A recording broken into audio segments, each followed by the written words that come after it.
Hey y'all! And welcome back to our channel. I'm Brandon. And I'm Otto. And we are so excited because y'all, we are going to tell you today about our pregnancy timeline. From the date that we transferred the embryo up until today, we're recording this on April 22nd of 2022. So that'll tell you kind of the timeline of when, you know, everything's happening right now. So we had our embryo transfer on January 19th at the fertility clinic at Carolina Conceptions in Raleigh. And we will say we transferred a day 5 embryo. Yes. And basically explain a little bit about what that means, because a lot of times it can either be a day 4 transfer or a day 5. So basically what that means is when they actually take the father's sperm and the biological mother's egg and they put them together in a little petri dish at some point, and then it makes an embryo. And that is going to be right here. So what you're seeing right now is an embryo, a pure embryo. Yeah, it's our embryo that we use. Yeah, so it takes a few days to develop, and then basically it gets to a certain point in development when they're like, okay, this embryo is good enough to put in someone to make a baby.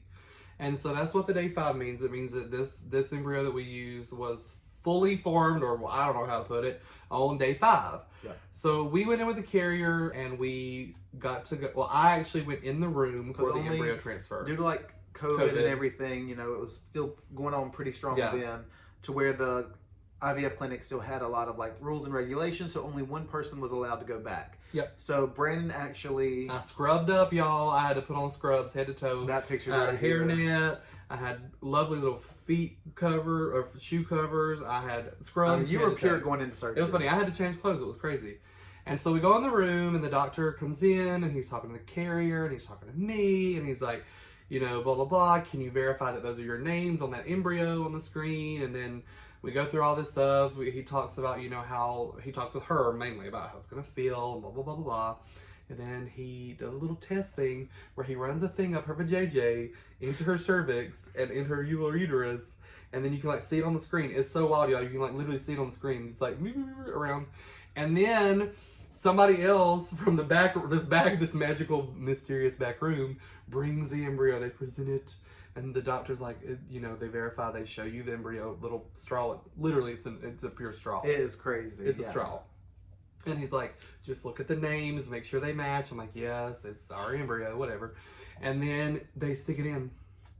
Just goes straight up that little straw thing, straight into her uterus, and then you just hope for the best. And y'all, when I say that they were not gone 30 minutes. It was a very quick process. It was so quick. Like I expected it to be like an hour plus. No, it was quick. And because we watched videos up until now with other people doing it, and a lot of times they'll have like the woman like lay there for a while with like the legs up. This doctor was like, I literally asked that. I was like, so now what? And he was like, oh, y'all are good. And I was like, oh, okay, well, you know, do we need to stay in here or anything? He's like, no, you're free to go, like whatever. So we left. I don't know where this came from, but like our carrier, she also said that she had heard this. But after you do the transfer, you go directly. Fry. Well, she didn't say large. That's just what we ended up doing. But the woman should go directly to McDonald's and get an order of fries and eat them immediately. Immediately after the transfer. And they say it always works. Yeah. So she did. She did. And obviously it worked. We were like, let's just... We were just joining It gave us an excuse to go to McDonald's. So we like sent pictures of each other with our fries and everything. Yeah, it was cute. But so after the transfer, they talked to us about the next steps. So the next steps were obviously that she would get a pregnancy test of some sort, which involved her going to a lab core, and actually getting her blood drawn and doing it that way. Hey y'all, Bucky from the future. I just wanted to jump on here real quick and just explain. So actually this time period from the day that you have your transfer to the time that you get your blood drawn is known in the IVF world as a 2-week wait period. And y'all, this 2-week wait period is no joke. I mean, it is, you'll see so many videos about people talking about how awful it is, and I concur. Because all you can do during those 2 weeks is literally just wait. And I know a lot of channels and women talk about how different symptoms that they feel during this 2-week wait period.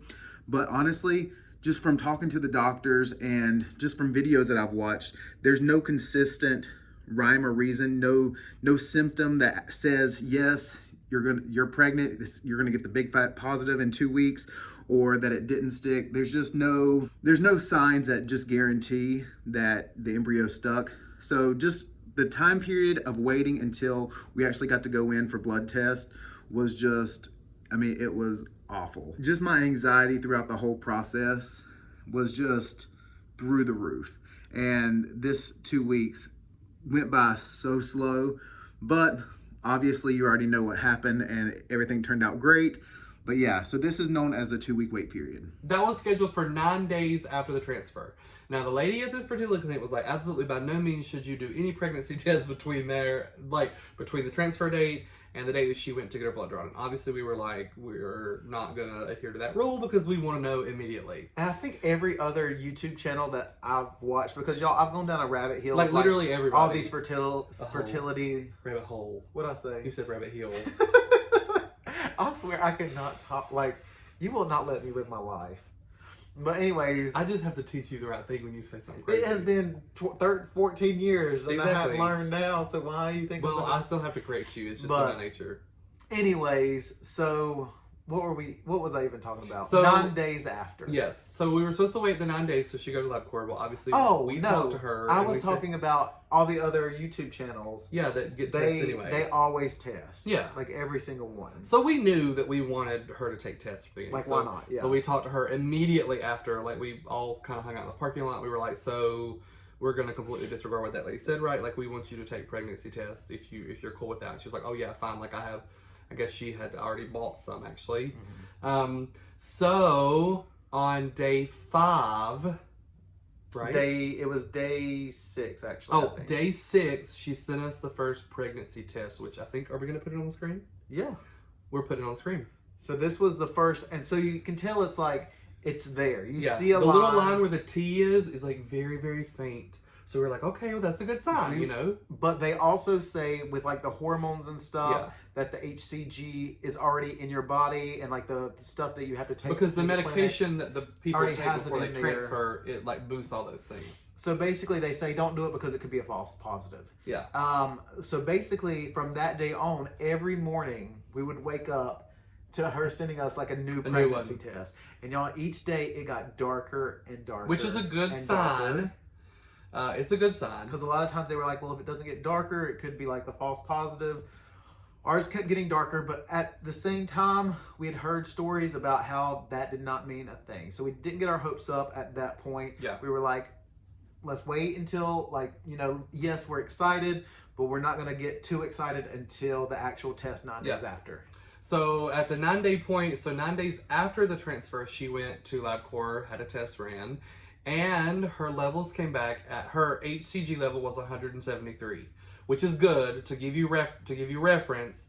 The levels for a female who's 4 weeks pregnant are between 10 and 750. So she came back at 173, which is well above the level, you know, of a person who's not pregnant, whose level is literally 0 to 5. And I will say, from what I was like reading, not from what the doctor says, but like anything above 100 is good. Is really good. Yeah. So then what happens after that is the carrier goes back. She gets at, I believe, 14 days, at 2 weeks, gets another test ran. Now, the thing to remember here is that early in the pregnancy, the HCG levels are increasing rapidly. So in the first test at 9 days, her HCG level was 173. And at 14 days, it was at 521, which is in the range of a female who is 5 weeks pregnant. So we were basically like, in that regard, right on track. So her numbers were going up, you know. Then at that point is when the clinic actually told her, you're pregnant. Yeah. So that's when we found out, was like 2 weeks, like officially found out 2 weeks after the actual transfer date. And y'all, it was just so exciting because at that point, it was just like a weight was lifted. Yes. It's still so early in the process though. And, you know, we weren't going to get ahead of ourselves, but that going through IVF and for any type of couple, straight, gay, whatever, single parents that are become parents, like it is just like you celebrate the wins along the way. You do. Because but you still always know, like you're celebrating, but with this little thing in the back of your head that's like, oh God, let's not get carried away. Right. But you have to celebrate the little wins like along the way. And that's exactly where we were at this point. Like this was like, yes, we're pregnant. We're not telling anyone else. We're not telling our parents or anything at this point. I don't even remember when did we like first tell them. I don't even remember. We'll have to No, look back. we did tell them then because they were asking all the time. Was it? Because they knew what was happening. They knew the the timeline. And that's the thing with IVF too, is like people know. And that's kind of why we went silent, because we told y'all we had a transfer date. We didn't want to tell y'all the day because then y'all would be like, well, Asking right after questions, that, yeah. which is normal. I mean, people want to know where you are in the journey. So we did tell our parents early on, and then we told a few close friends not long after that. And it was just like, just such like a great feeling, because so many people, it doesn't stick the first time. So we are very fortunate. We were very like blessed. Yeah. In that moment, we were feeling so blessed that like it had happened. You know what I mean? And so like the next steps, and they will be coming in a future video we will be recording, is going to be the process of our ultrasounds. So up until now, you know, we haven't had an ultrasound yet, but our first ultrasound visit ends up being, is it a month after? It was February 17th. So from January 19th to February 17th. So in the next video, we are going to go through the process of each ultrasound that we had and just kind of tell you about that experience and share some videos with you there. So that's kind of where we want to end this video, just to kind of give you an update. We don't want to make these videos too long, but yeah, so the next video, you'll learn about our ultrasound, and we will show y'all pictures of our little baby. I mean, the only thing y'all have seen so far is just the little embryo. The little thing in the actual, well, yeah, the embryo, but also if they follow us, they might have seen the... Like the announcement. Yeah, the announcement. Yeah, true. So that video will be coming up shortly. Thank y'all so much for watching. If you haven't already, subscribe, comment down below. Y'all, we are just so excited about this process, and we're excited to take y'all on this journey. And again, if you're going through IVF, or if you have any other questions, there's not tons of information out there, and we are like, message us, follow us on Instagram, send us a direct message. Like, we are here because that's what we had to do. We had to ask so many different people like what their experience was, and it was only by direct messaging. And it was like bigger channels, like really big channels, and they were so nice to like reach back out and kind of give us, you know, guidance. Yeah. So we're very appreciative of that. So please feel free to do that. And y'all, thank you so much for watching, and we will see y'all next week. Bye, y'all. Bye, y'all.